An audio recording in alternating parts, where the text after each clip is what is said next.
Well, look where I am again, Colborne Airport. So this week is the face-to-face meeting of the European Space Agency Astronaut Reserve. I've come a day early so I can catch up with the other people from my class, and so I'm really looking forward to meeting them, and I will keep you updated during the week.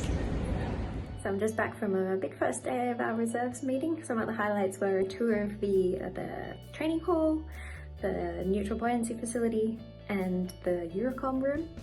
So it was all really interesting, and we had a fantastic lecture on the ISS, just an introduction to the ISS with lots and lots of details about everything about all the different modules, the unpressurized parts, pressurized parts.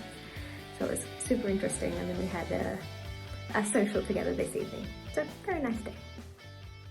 So another great day today. This morning we had a lecture on the International Space Station payloads. So everything that goes on board the racks, the science experiment and all the equipment, and how it's stowed and how it all works, how you send data to Earth. So that was fascinating. And then we had a space mission operations class. So we had an exercise, a sort of practical exercise together, and apparently we smashed it, so very happy with that result.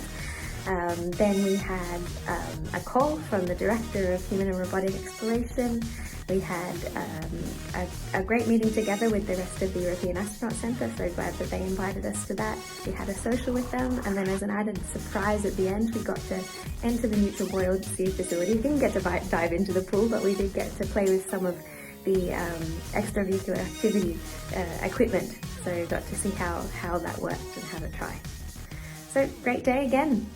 So day 3, another full and fascinating day. We started off hearing about Caves in Pangaea, which are some European Space Agency programs for training astronauts on various scientific missions, but they're also analog to space environments.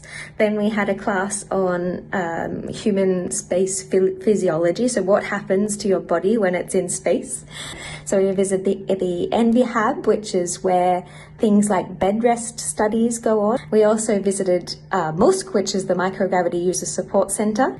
So they have interactions with the International Space Station supporting payloads, other missions that they've been involved in, for example, Mascot and InSight. We had some calls from some of our amazing colleagues from the Director General of the European Space Agency, for example. And we also heard from our fellow classmate Marcus, who's in Houston at the moment preparing for his flight in January. Well, here I am back at the airport, all decked out for Christmas, as you can see. It's 1 year since we were all selected, or we were all announced at the press conference, so it's really nice to have it on this day. And so today we started off with a VR, virtual reality experience, which is what the astronauts do to train for various things. One of them was walking on the moon, one of them was learning about the different modules from the International Space Station from the outside, and then there was one from the inside, which has a really amazing zero-gravity engine, so you get to experience kind of what you'd feel like on the International Space Station and how you have to move around and get used to that environment. So super interesting. Once again, that's my key words.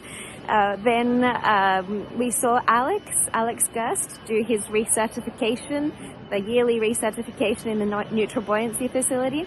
And then in the afternoon had a tour of the spaceship EAC. So Spaceship is a program all about innovation, research and development, really starting from the bottom up and making really new innovations. So fantastic, really fascinating. And now I'm back at the airport heading home. Can't wait until next time. And just want to say hi to everybody who's having their final day at the UK Space Conference. Sorry I couldn't be there, but needs must.